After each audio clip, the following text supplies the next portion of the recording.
Good evening, friends and family, and welcome to June, where it's the start of hurricane season here on the great Texas Gulf Coast, and it's hot. My grandmother used to say, "Why, it's hotter than blue blazes." Now, I don't know if you know what that means, but growing up in the country, when you got the oxygen and the fuel mixture just right on your flame or your burner, it creates a blue flame, and buddy, that flame is hot. Some others may say, "Why, it's so hot you could drop an egg on the concrete and it'll fry." Well, I don't know about that. I've never tried that. But what I do know is it's hot enough to melt beeswax. That I can testify to. That's what I'm going to show you today, is the little solar wax melter that I have for melting our beeswax.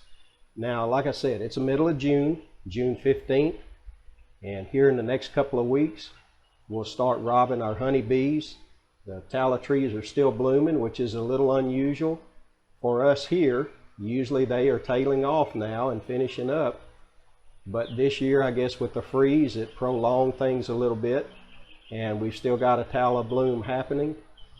And so I just added another super onto our beehives out in the yard last weekend, and still a lot of nectar coming in. We should have a really good crop this year. I'm anticipating 300 pounds plus, so we'll be robbing here in the next few weeks, or starting to rob here in the next few weeks.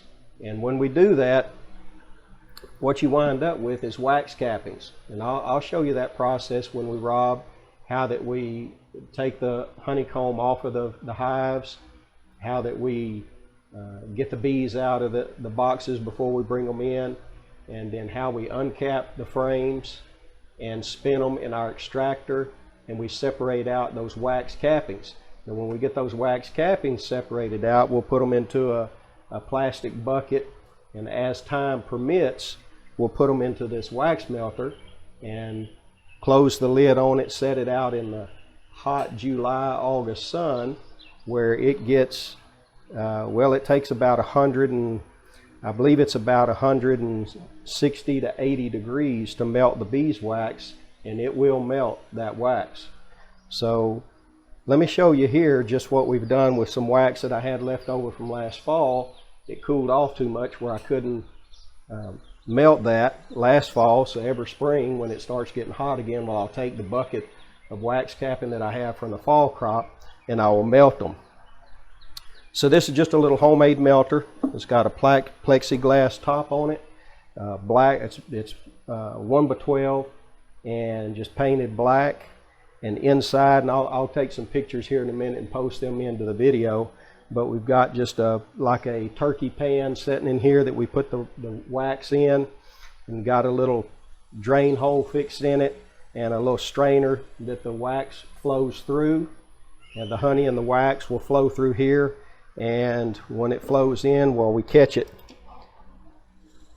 in just a bread pan.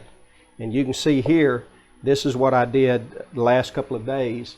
I was melting some, and this is the accumulation of wax, and then underneath this is the honey. The honey's heavier, so it settles on the bottom. So let me show you what how we do this. Once it's collected into this little bread pan, then all I'm going to do is drain the honey out. And the honey's reusable. We'll feed it back to the bees. There's nothing wrong with it other than it's been under a lot of heat, and that tends to darken the honey. You can still eat it if you want. We choose to just keep it and then feed it back to the bees during the winter.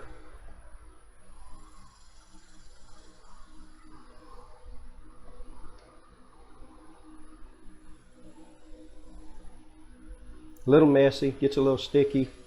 Always keep me a rag handy for cleanup.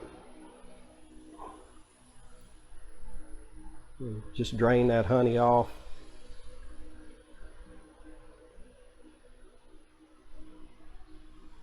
This is one hobby that I really do enjoy. I enjoy all of my hobbies: gardening, woodworking, beekeeping. I enjoy all of them, but I really do enjoy the bees. They're very, very entertaining, and of course you get a great benefit from them with the garden, the pollination. Our cucumbers have produced like crazy this year, just like they did last year, and every morning you can hear those bees out there in them, and that's one of the reasons why our cucumbers are so successful here on the homestead. Okay, so it's just about got all the wax or the honey drained out, and I just reuse this over and over, but you can see that in there, and then the wax just pools up on top when it's liquid, and then of course as it cools off, well, it hardens, and this is what you wind up with is a raw wax. You got a lot of trash in here, and we'll go through another filtering process. We'll remelt this, run it through some more strainers, and we eventually wind up. Let me show you what we do with it.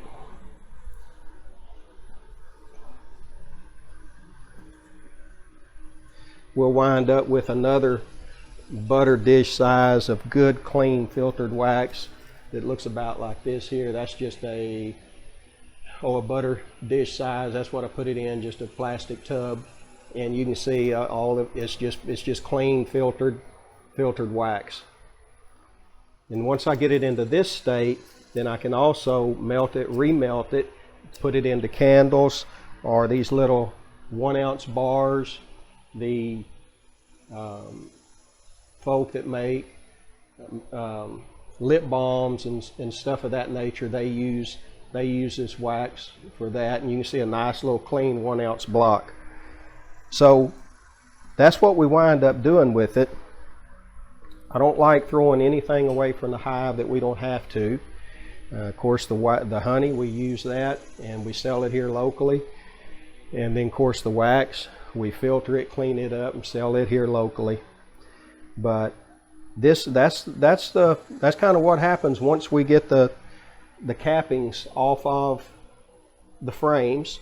We'll let those cappings drip for 24 hours and collect the honey out of them, and then we'll take those cappings and put them into a bucket and then eventually get them into this melter. But like I say, we'll show you that process when we go to robbing and extracting, how that we get the capping off of the comb. So I wanted to take just a moment here today and show you a little bit about what we do with the wax. You talk to a beekeeper, every beekeeper's got a different way of doing things, which is great. You know, they say, the story goes, or the saying goes, there's 100 ways to skin a cat, and that there's 100 ways to do your beekeeping. And every beekeeper does things a little differently. There's a very elaborate wax reclamation systems out there. You want to spend the money. I'm just a hobby beekeeper with 5 to 7, 8, 10 hives, and this is my process, a little solar melter, and down here on the Texas Gulf Coast it works great during the summer.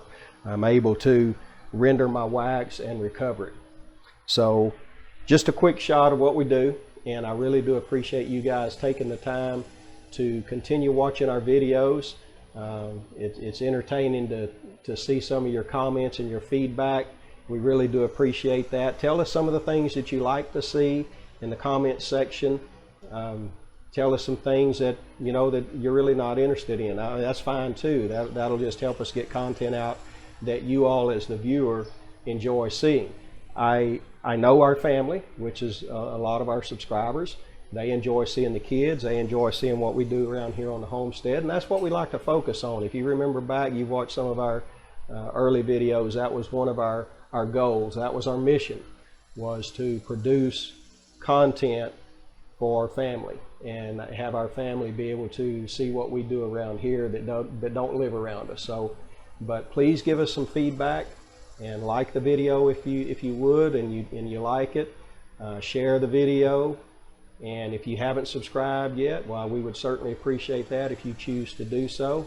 But in the meantime, and can't wait to get a video where we're actually robbing, doing some extracting, and show you how we do that. That's exciting times when you start seeing that golden nectar flow out of that extractor into a container, and you know, hey, there's a product that we can use here in the homestead, and we use a lot of honey every year here for sweeteners. But before I sign off here, just want you guys to know that this next week we're going to be taking a little downtime as a family, and we're going to be visiting some family, and we won't be putting out any content this next week on the week of the 21st on that Wednesday. So in case you're wondering, we'll be spending some time with family, enjoying them, and relaxing with our grandkids, enjoying them. So we'll look forward to seeing you again the last weekend of June, the first weekend of July. Hey, that's July 4th, Independence Day weekend. We all gonna be celebrating then. So God bless. You all take care.